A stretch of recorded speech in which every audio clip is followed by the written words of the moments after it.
We will start talking about phase change by just throwing some definitions. This is going to be mostly review, at least the first two slides. But just in case, we have to make sure that you remember that what a change of phase is that it goes from either solid to a liquid or liquid to gas, or all the way from solid to gas. There are different phases, mostly solid, liquid, and gas.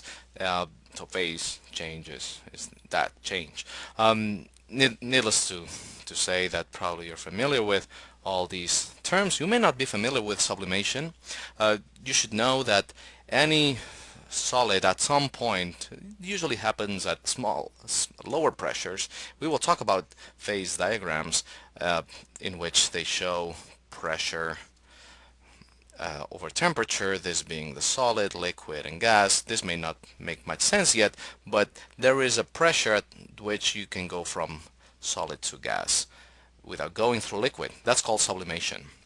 So in this graph, when going from left to right, this process requires energy.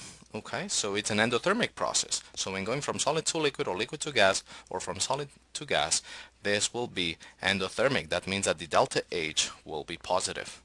Likewise, when going from right to left, from gas to liquid or gas to solid or liquid to solid, it'll be an exothermic process because it needs to release energy. So the delta H will be negative. Okay. So now let's jump a little bit into things that probably you already know, but when talking about phase change, it's important to understand what really is happening at the atomic level. And at the core of what's happening at atomic level during phase change is what breaks. What is it that is breaking when you go from solid to liquid or from liquid to gas? Notice that in here we have different substances and very different melting points. Okay, and something that we should be aware of is that the higher the melting point, this implies a stronger interaction binding that solid. Okay, so the key subject here is if it's we're either melting atoms or molecules. For example, this is an ionic an ionic solid, therefore you're melting atoms. You're melting the ions, I should say, ions. Okay, this is metallic, so you are again melting atoms. I'm going to skip this, but notice that this is a covalent network that we already talked about. So again, when you're melting atoms. So notice that all these three numbers, as long as you're melting atoms, they're bound to each other. These will have higher melting points. Notice that these two are clearly molecular solids. So molecular solids, when they melt, you're breaking into molecular forces. What you're melting is molecules. In other words, the liquid water and liquid phosphorus trifluoride still is the molecule altogether, phosphorus trifluoride and water. Okay, and in here, in no man's land, there is aluminum, because an aluminum is a metalloid. So this has a certain percent of covalent character. Therefore, it has a certain percent of molecular character. So it's certain percent covalent, certain percent ionic. This means it's not as high as an ionic bond, but it's not as low as a molecular compound. Okay, so yeah, you expect for the elements being halfway in the periodic table, not being fully metallic or fully non-metallic, you may see this kind of behavior. Okay, so let's dig into something that you'll probably have already seen, the difference between intermolecular forces and intermolecular forces. When you are melting a molecular solid, such as water or phosphorus trifluoride, what you are melting is the intermolecular forces. Okay. On the other hand, when you're melting sodium chloride or copper or carbon diamond, what you're breaking is the intramolecular forces.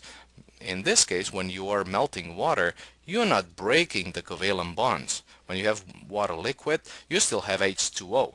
So the identity of the molecule is preserved. And that's a very important definition and a very important distinction between molecular solids and the rest. So let's make sure we understand, one, the properties of the different kinds of solids, and also what is it that breaks when those solids melt.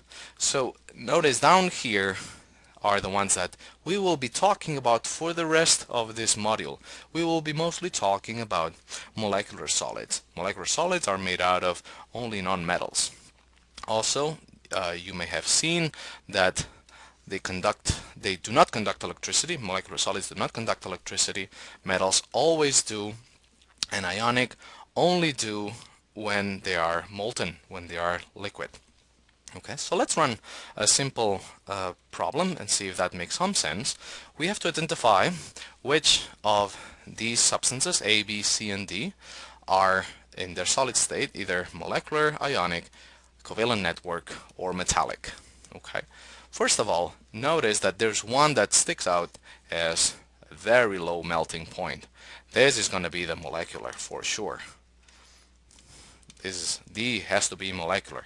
Does it match with the conductivity? Yes, because they do not conduct electricity, not as solid, not as liquid.